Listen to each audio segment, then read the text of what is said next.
The platform, of course, is powered by the Covenant Nation. Our next speaker is Dr. Olisa Agbakoba. He is a senior partner and the head of the arbitration and ADR practice group in Olisa Agbakoba Legal, and he's also a senior advocate of Nigeria. He's an alumnus of the University of Nigeria, Nsukka, and the London School of Economics and Political Science. Dr. Agbakoba has championed many legal reforms in arbitration in Nigeria, including a national policy on arbitration and other strategic legislations. Dr. Agbakoba is a former president of the Nigerian Bar Association. He is also a member of the London Maritime Arbiters Association and the London Court of International Arbitration, and is listed as an arbiter in the Lagos Court of Arbitration. He's also currently working with the Nigerian Economic Summit Group for the creation of a Center for Sports Arbitration in Nigeria. Please join me as we welcome back to the platform today Dr. Agbakoba as he talks on devolution of powers, the solution to Nigeria's problem.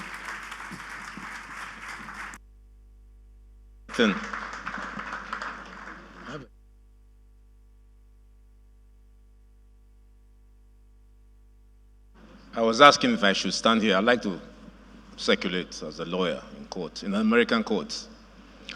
Okay, I think many think I will speak as a lawyer, but I wouldn't.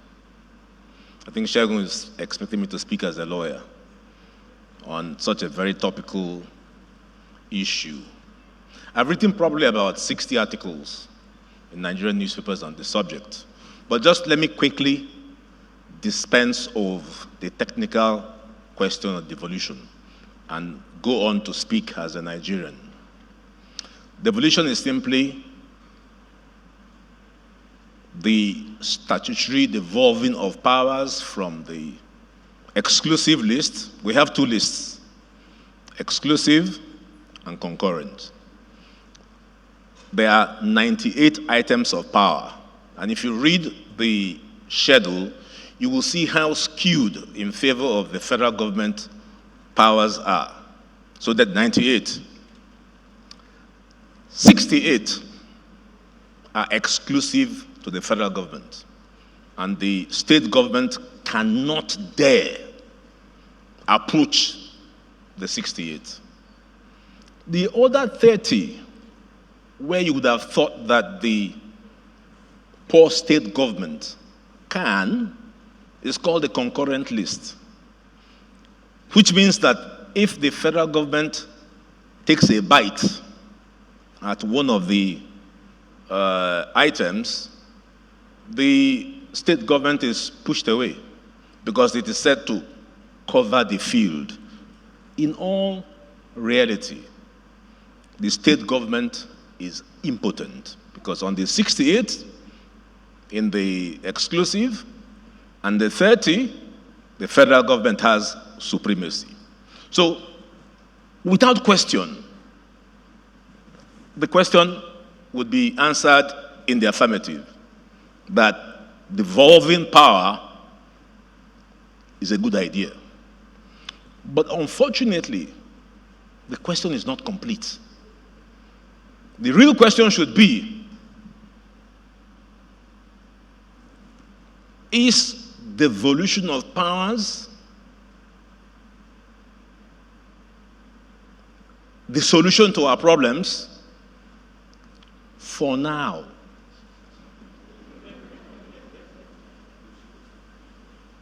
To which I will answer, no. All the speakers, the doctor there, Segun, even your pastor, implied it. So somebody went, or a group of thieves, it was a very important story, which I think we need to reflect on. A group of thieves visited to steal, but they were hungry. There's a lesson in that. And they saw bread and ate it. And we're talking about devolution. We should be talking about hunger. Hunger. Try to read Thomas Piketty on Capital. the biggest problem we have in Nigeria is exclusion. I see them on the streets. People are poor. I wish Pastor Boju had brought one of the excluded persons to be here to talk, to make the discussion more complete. They won't listen to you. Go and talk about devolution on the streets. That's nonsense. They are hungry. And therefore, we're not at a stage where devolution makes sense. That's number one. The second problem, I think, is that you need to resolve disorder before constitutional order. There are two separate things. And for those of us who remember the 80 Years' War in Europe, which was followed by the 30 Years' War, the Europeans understood that unless they had peace, they could have no constitutional order. And so all the powers came together in a region of Germany known as Westphalia, and they established the Peace of Westphalia, which still governs international order. So my submission is that with Boko Haram in the Northeast, with banditry and criminality in the Northwest, with Boko Haram now penetrating into the North Central, with chaos and contagion in the Southeast, IPOP, with piracy in the South-South. Nigeria has the worst piracy incident in the world. It's no longer about stealing crude. It's about kidnapping crew so you can get ransom. The whole country is in contagion. And you can't talk about devolution. The index of failed states ranks Nigeria 14 out of about 200 countries. We are a fragile state. We are in low-grade civil war. We can't talk about devolution. We need to, first of all, discuss peace and order. There's so much chaos, and I think the point made by Dr. Mole is so apt, that you can devolve power as a process to the same set of people. And I'm happy that Kayode Fayemi, my good friend, will be on, because he is the chairman of the Governors Forum, yet they are not obeying the Constitution. The men who want devolution. I went to court, I got 2 judgments in respect of financial autonomy, and they are not obeying the orders. So I think it's in the Bible that it was said, to whom much small is, if you give somebody small and he can't hold it, how do you give him more? The state governors have paralyzed the judiciary, and they're looking for more power. No, they haven't shown anything. Well, speaking for myself, they haven't shown me that they are constitutionally responsible, because they are not obeying the Constitution. The small they have got, they are not obeying it. So what's to say that giving them more powers, that they will actually, do better for the people? So the real thing is to ask, how did we all come together as a country, Nigeria? And I always go back to Bola Ige. 2 questions he asked, brilliant questions. 1, do we want to be in the country called Nigeria? And it's a very serious question. It's not enough to say Nigeria is an indissoluble, all those things they say. No. It is open to question. Do we? Somehow I feel that the consensus is that we would like to be in a country called Nigeria. I have that feeling. Do you agree? I hope you really agree. The second question posed by Bola Ige was, if we do want to be in a country called Nigeria, by what political arrangements?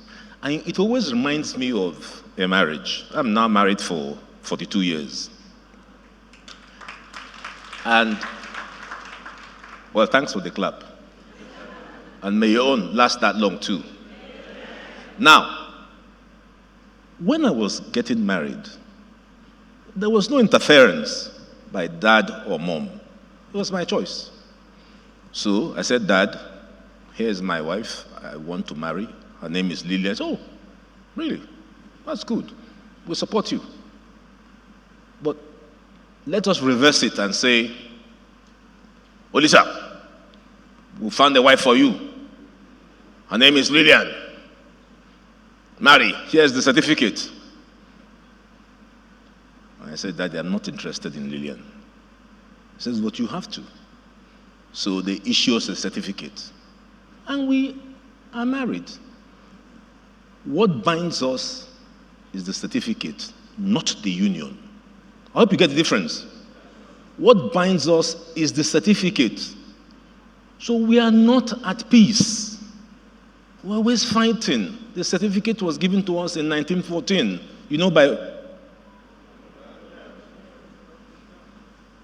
We did not, by our own voluntary agreement, decide to be one. And of the three political powers that have ruled us, we've never had a conversation free from their interference. The colonials, the military, and now the civil government, not civil democratic, civil government. We have to have that conversation.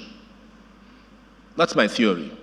We need to have a conversation that is autochthonous, a conversation that is driven by our own desire to be one nation, a conversation that we sit around the table and say, here is how we want to live. We haven't had it.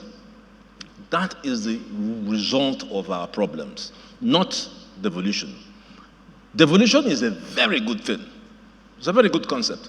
But like Dr. Moller said, we've seen political structures where even our own centrifugal system works for them, where there's a very strong federal government, and things work. So it's not necessarily, in fact, when I was MBA president, we had Mr. George Anderson, president of the Forum of Federations, come and give us a talk. And I liked his conclusion. It was, we were then in the thick of constitutional conferences. Do not assume that a constitution will resolve your problems. Don't. There is a lot more to a good country than a constitution.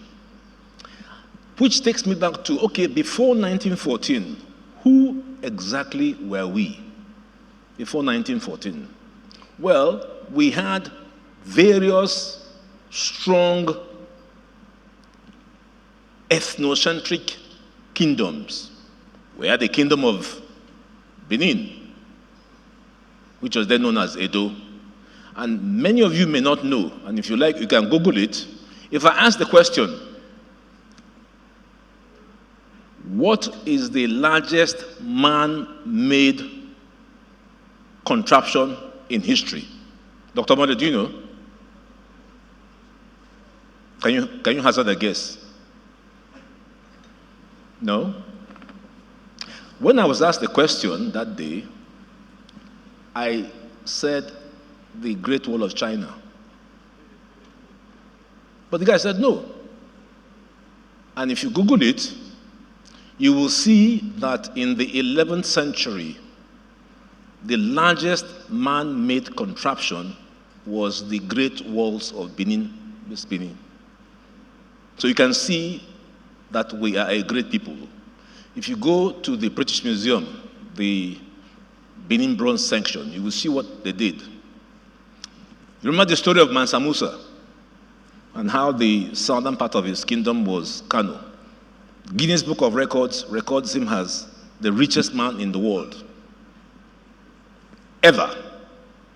So we are made up of great kingdoms, unfortunately compressed and pushed together without agreement. And our ethnic animosities remain, unfortunately, whether we like it or not. They remain, and they are in volcanic clash. And unless we resolve the tensions, those tensions, if we don't resolve it, we're not likely to do well. So I liken this issue of devolution to a group of engineers who have been invited to look at structural damage of a 15-story building. So you can see cracks all over. And then the owner has said, what do I do to save my building? Oh, when they go up and down the various stairs, they see that there's a lot of load between the 4th and the 9th floors. Too much load. And they then say, you know what? Spread the load. There's nothing on the 1st floor. There's nothing on the 14th floor. That is devolution. If you spread the load, the power will be distributed so evenly that the building will stand. But the foundation engineer goes and takes a look at the foundation. And his report is, okay, yeah, you might succeed in spreading the load, but unfortunately, the foundation is so flawed that eventually the building will collapse. So, we have a choice of priority. I think Nigeria's foundational structures are not strong enough, and that's why we see all these crises and challenges. The foundational structure requires to be addressed. And that's the reason we have so much turmoil and so much tension. If we had two speakers here, they might take a different view. I think we're all from the same community, speaking the same language. If you had my revered Ebon here, who is now the leader of Afenifere, he wouldn't agree. He would say, in fact, not even devolution, it is the language of restructure. And as you well know, restructure has so many fathers. Nobody even knows what it means. But there are some Nigerians who believe very strongly that the resolution of our problems is in restructure. I take a more soft approach. I don't like the word restructure for two reasons. The first is it's unclear what it means. And the second is the southern argument in the restructure debate differs from that of the north. And I feel that if there's got to be a successful scheme of restructure, the language must carry both the south and the north. It must be agreeable. And in many fora, I've argued that the southern cacophony terrifies the northern establishment, whether you like it or not. It terrifies them. So we must change the language, for which Pa Ayo Adebajo has chastised me. In fact, he invited me to lunch and said, you can't sit on that chair. I said, well. So it shows how divisive the problem has become. So we must therefore go beyond devolution. And don't get me wrong, devolution makes sense technically. It makes sense. There's too much power in the hands of Abuja. So it's important that you take it out of Abuja and spread it. It's the so-called principle of subsidiarity.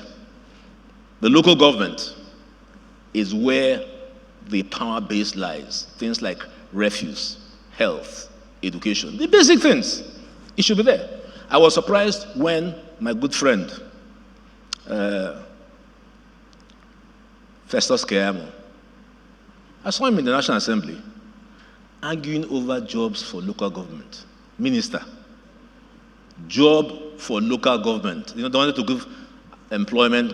Federal government says we want to generate employment to deal with the unemployment situation. So we're going to assign jobs within the 774 local government areas. I don't understand what Festus thought he was doing. It's not his responsibility. It's not his responsibility. This is local government matter. So you can see how skewed, power has become.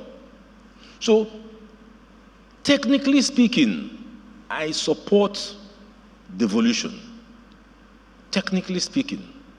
If devolution means taking powers from the federal government, like the metaphor of the building, and spreading it across so that the building is balanced. That's the whole idea. But the big question is, will it resolve our problems? I think that's the key question. If the answer is yes, then by all means I support it. If we took powers from the federal government, handed it to the states, is there a likelihood that the states would pass it on and strengthen the local governments? I don't see that. Well, I'm happy to hear what His Excellency Fayemi will say. I don't see that happening. I don't see a single governor in Nigeria who has demonstrated any resolve to pass power to the local governments. In fact, if the truth should be said, there are more problems in the states in terms of governance than the federal government. We over-concentrate on the federal government. And even if you look at the list, there's a lot. Femi Falana wrote a paper when he was invited by my brother, Rotimi Akeredolu, to present the inaugural when he was being sworn in as governor for the second time in Ondo. And he gave a brilliant dissertation. He showed that even the powers given to the governors of the states, they're not even using it. All they do is every month, cap in hand, Abuja. They're not even using the powers that they have fully, and they want more. So we need to see a more accountable. In fact, a theory of mine would be that if the governors were to fully exercise their powers, things might be better. I'm happy now that the governor of Lagos State has enacted the Public Accountability and Anti-Corruption legislation. And the question is, can he? Of course, he can, because the power to create anti-corruption agencies is concurrent. It's concurrent to the extent that it does not conflict with the powers of the EFCC, because people are already ascribing, see, Nigeria can never win. They're already ascribing political motives. Why has he suddenly created an anti-corruption agency? So there's a lot. In fact, in Cross River, as a result of the problems they have with migration between Cameroon and Cross River, they created a director of immigration. But immigration is technically an exclusive matter. And you can go on and on. So my point is, it's not enough to just say, let's have devolution. There's got to be a lot more. Governance. And that's why I always like to read and reread Chinua Achebe's book, small little book, The Trouble with Nigeria. It's not the Constitution. The trouble with Nigeria, leadership. After all, even though the United Kingdom might not be an example of the best type of democracy, but they have no constitution. They don't have a constitution. Even America under Trump, it wasn't the constitution. It was strong leadership by the governors that resisted Trump's undemocratic ways. So a lot depends on accountability, on leadership qualities coming out of our governors. Because at the end of the day, the federal government is only a small fraction of the Nigerian equation. But the governors seem to have retreated and do no more than go to Abuja to collect. We want to see more action on the part of our governors, a lot more action. If we resolve the issue of Nigeria's political problems, if we resolve the issue of Nigeria's leadership problems, there's also the issue of followers. Followers. I think that is a very important point. But don't forget that the problem of followership is poverty.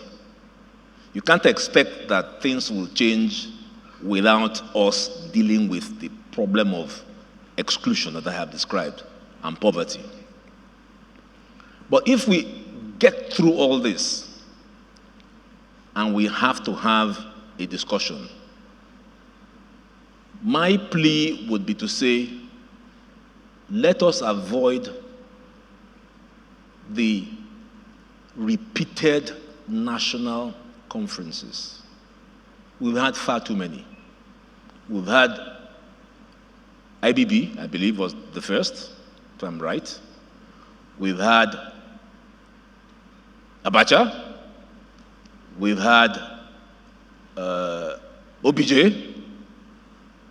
We had Jonathan. So we need to do something new. We need to do something new. And I think what is new is that the process of constitution making must generate and derive from Nigerians.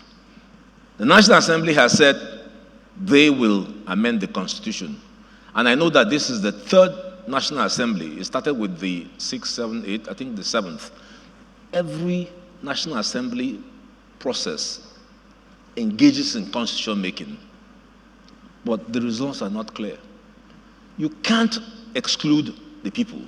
So Nigerians must be involved in constitution making, number one. I'm prepared to concede that the National Assembly, because you can't do away with them, they are there.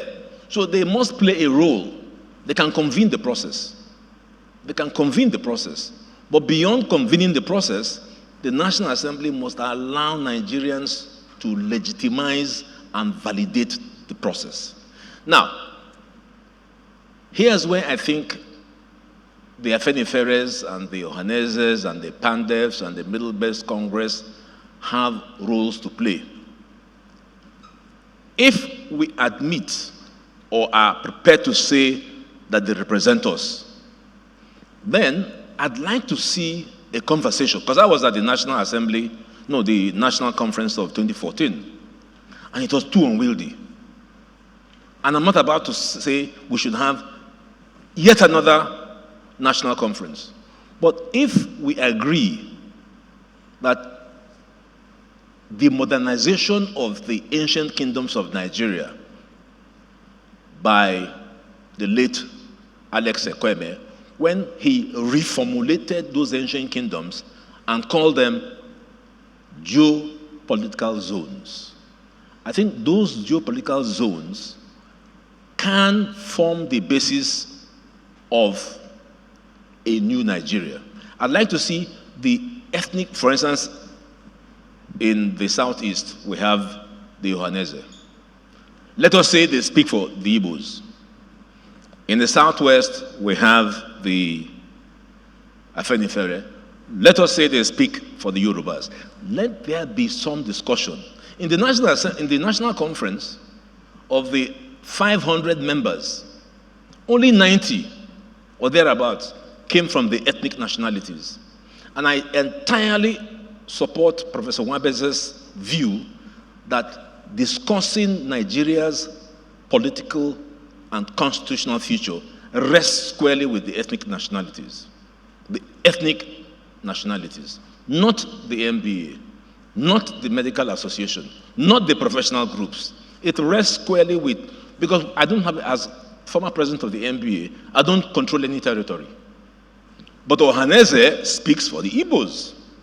So why can't we agree amongst the representations that I have described, why can't these men sit down? But it will take the honesty of either the present leadership or whatever is to come.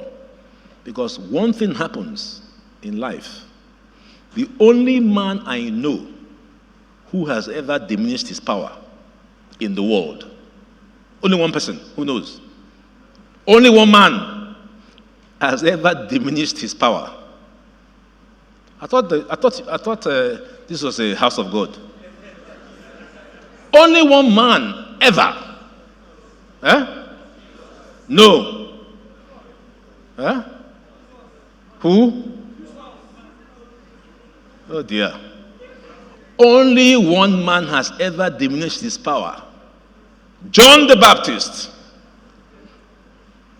It can't happen. Do you think anybody will diminish his power? Maybe Gorbachev. Maybe Gorbachev. But only one person. Because for the National Assembly to really sit down and decide to make Nigeria a great country means that their power will be diminished. That's the problem. And they aren't about to do that. So the question remains, and that's why, we must salute Pastor Boju. Because in his speech, I'm happy that in spite of your doubts, because I have doubts sometimes. Do you know how long I've done this? It's going to 40 years. And sometimes people say, are you not tired? Are you not tired? Talk. I think you've joined too. Talk. Shegun has talked. But we must keep talking. It's the only way. Because if we don't, then we give up. So we must keep. When I was invited, I was rejuvenated. I said, I'll come and, add my voice. Because it's that voice of people that checks the government. Government is never going to, anywhere in the world, diminish their power. So that's the problem with this question. Do you think that, without wanting to criticize any of the past presidents, but I dare say that if all of them wanted to resolve this problem, we won't be discussing it today. We'll not be discussing it. So let us also understand that there's an inherent weakness in what we are doing because we are confronting people that are uninterested in diminishing their power. If that is the case, I remember, I think the 7th Assembly, when I was invited as a resource person, and I argued that, no, I didn't think that this was the way to go. They wanted us to do town hall meetings to discuss constitutional reform, devolution of powers, to go from town to town. And in the evening, when I was having a beer with a friend, I said, is this really about consulting the people or the money involved?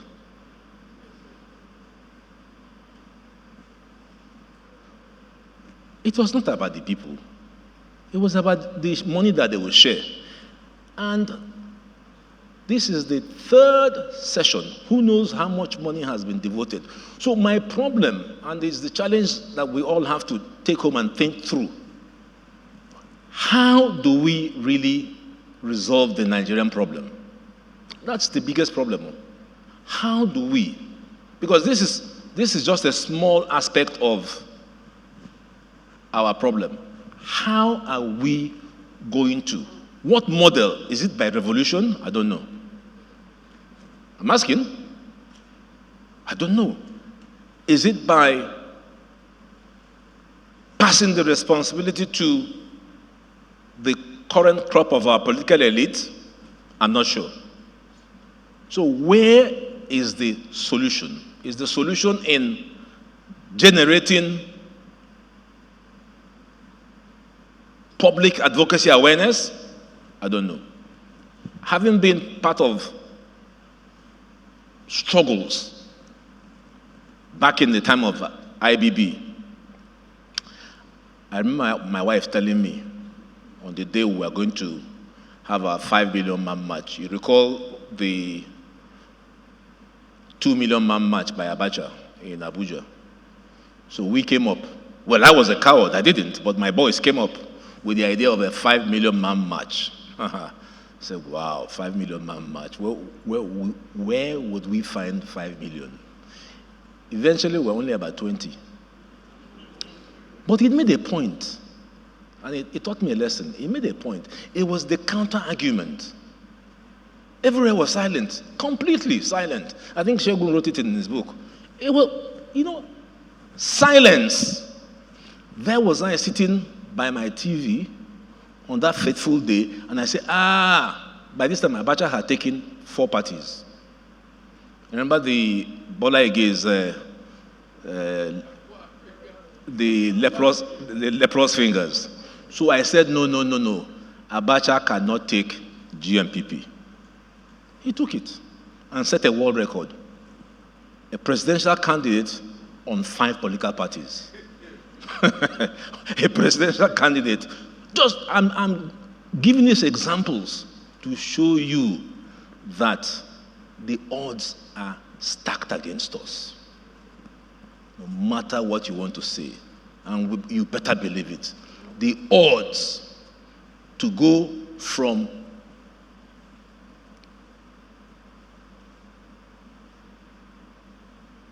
a government of completely selfish prebendal rulers to a liberal democracy. There are 4 cycles that oscillate.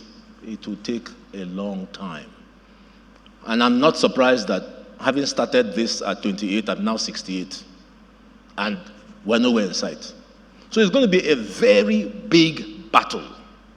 The question that is posed today is a nucleus of a larger question, the larger issue of why this great country, in spite of its natural resources and human endowment, is at the bottom. If you look at all the development indices, you see where we are, at the bottom. Once you leave Nigeria, I'm sure you know about NASA, the National Aeronautic Space Administration. You recall Apollo 13. It was fired by a Yoruba man, Director of Space Services.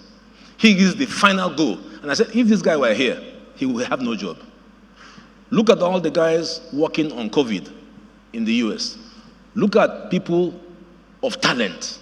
But once we're here, the talent disappears because of prebendal politics. So that is the question that agitates me. Not so much this. How can we overcome the wall? How can we break it down? Who will break it down? The media, we've tried. Ended up in jail. Human rights movement, we've tried. We ended up in jail. The Ghanis, the Femi Falanas, everybody. So where is the change going to come from? I think it's a fundamental question that, for me, this question poses. Where are we going to make the change, and how? Because I don't believe the National Assembly can do it. I don't believe. Unless, Shogun, you have a different view. I don't believe that the National Assembly can do it. Everybody is now all about 2023.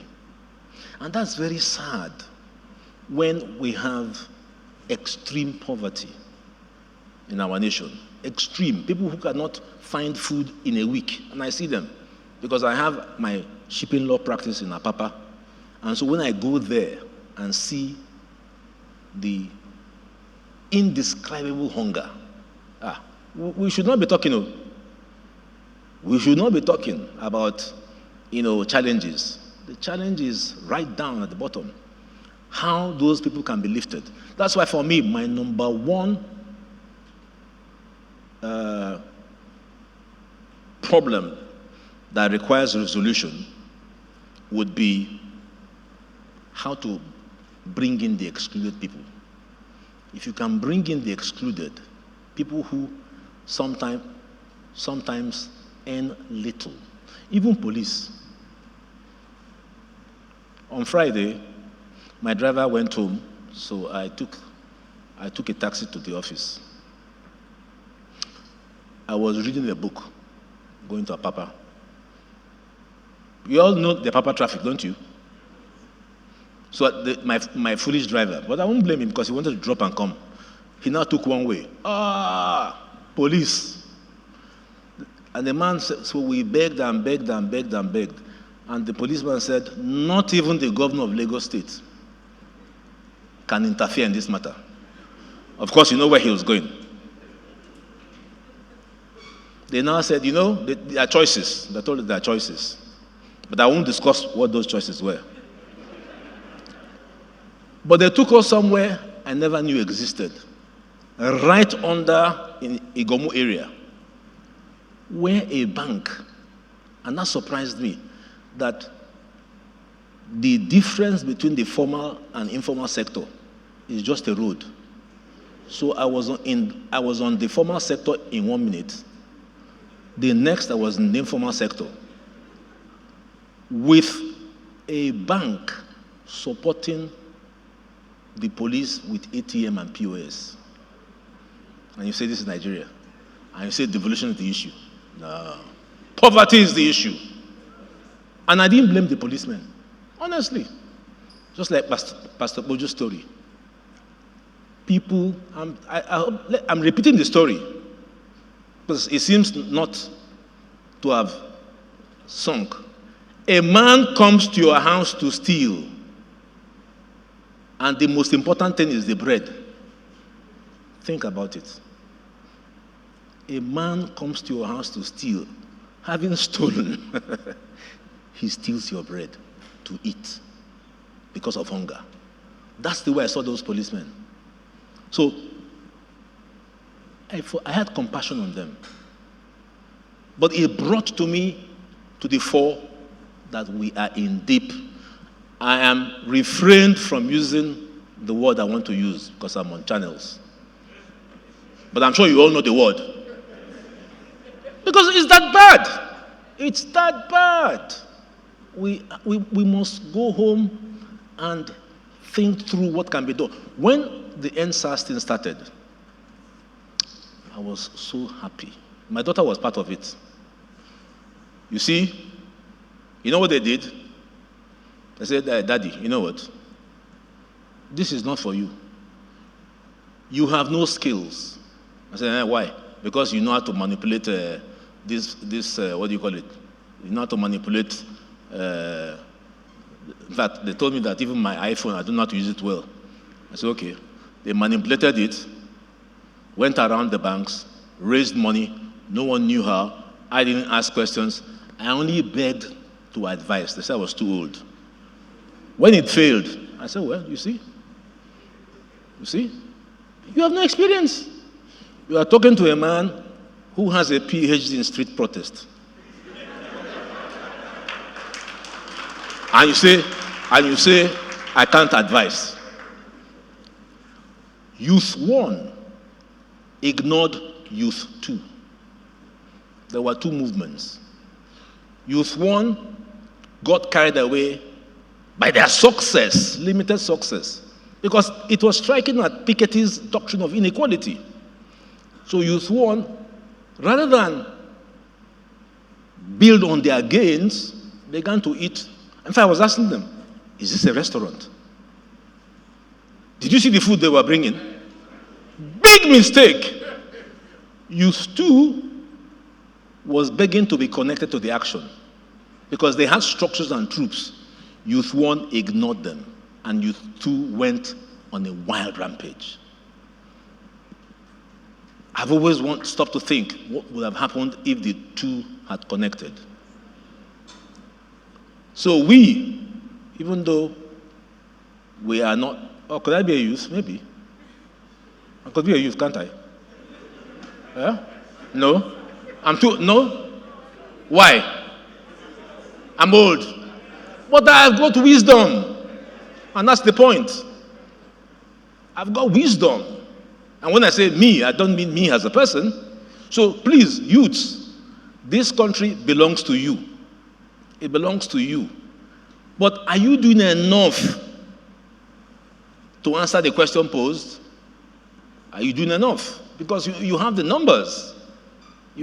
Sometimes, don't get me wrong if I say this, so please, don't get me wrong. But sometimes, I'm offended by when women say, we are being marginalized. Then I say, by who? When you are more in number. So why don't you mobilize to vote yourselves in? The same with the youths. I said to you, you are more than us. So why don't you mobilize? Because if the women and the youth can wake up, the country will change. My closing point would be, this country is far from where it should be. This country will not achieve anything, even if the National Assembly were to say, in our wisdom, we hereby devolve powers. Nothing will change.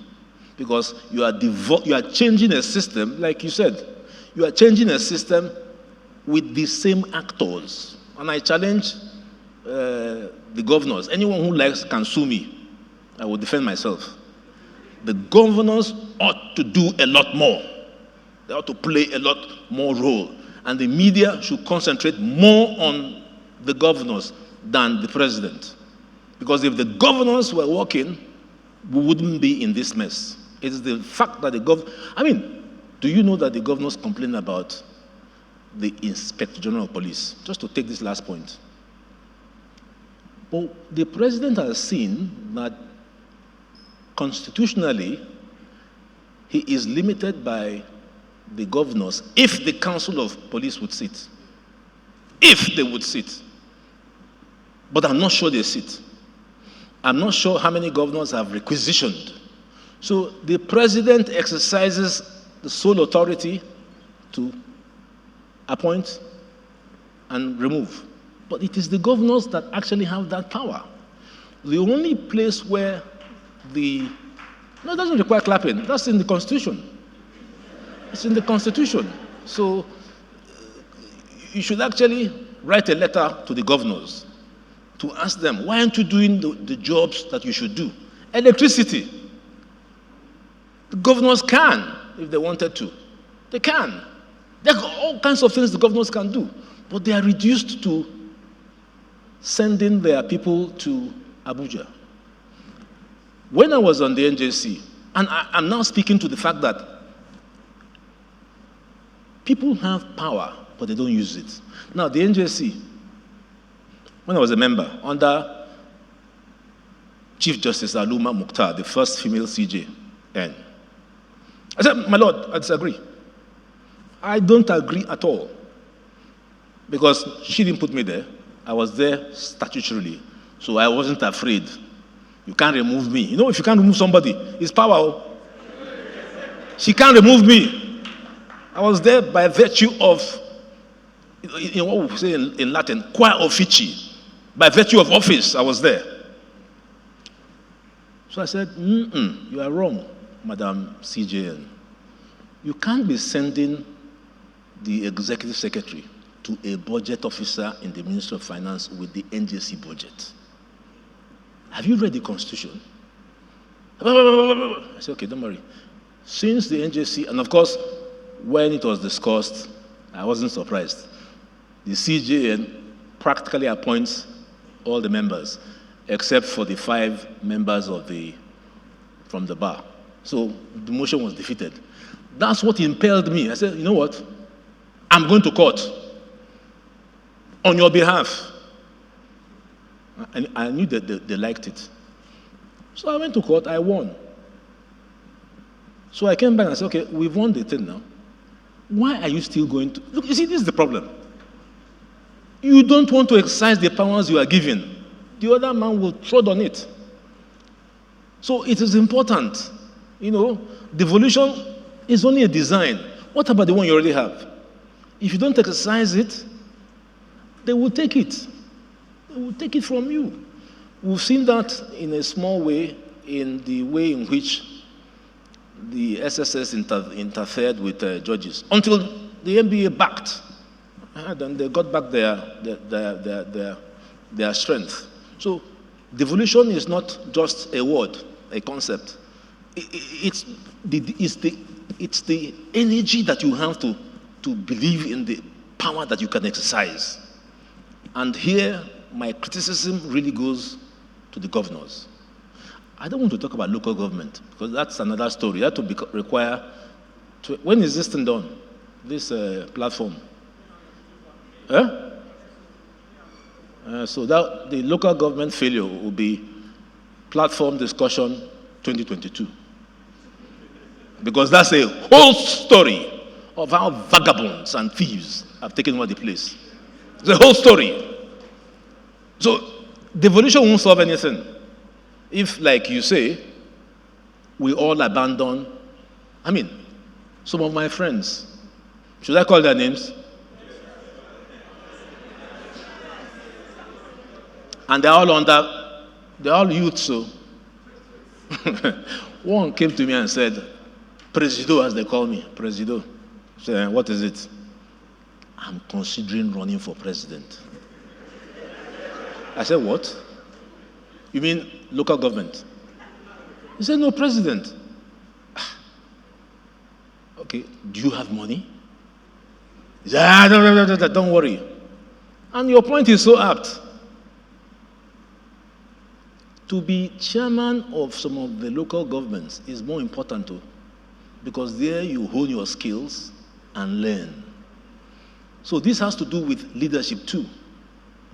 Leadership. How can a man of 35 aspire to be Nigerian president when his only qualification was that he was president of Students' Union?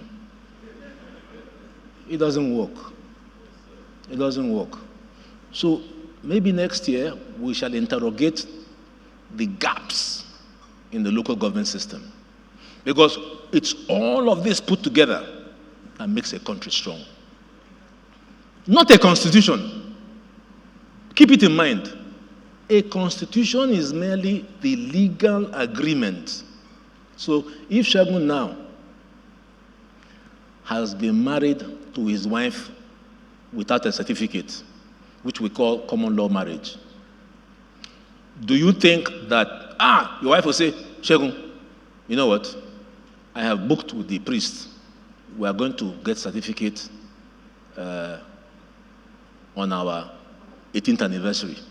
Do you think that certificate makes your marriage better?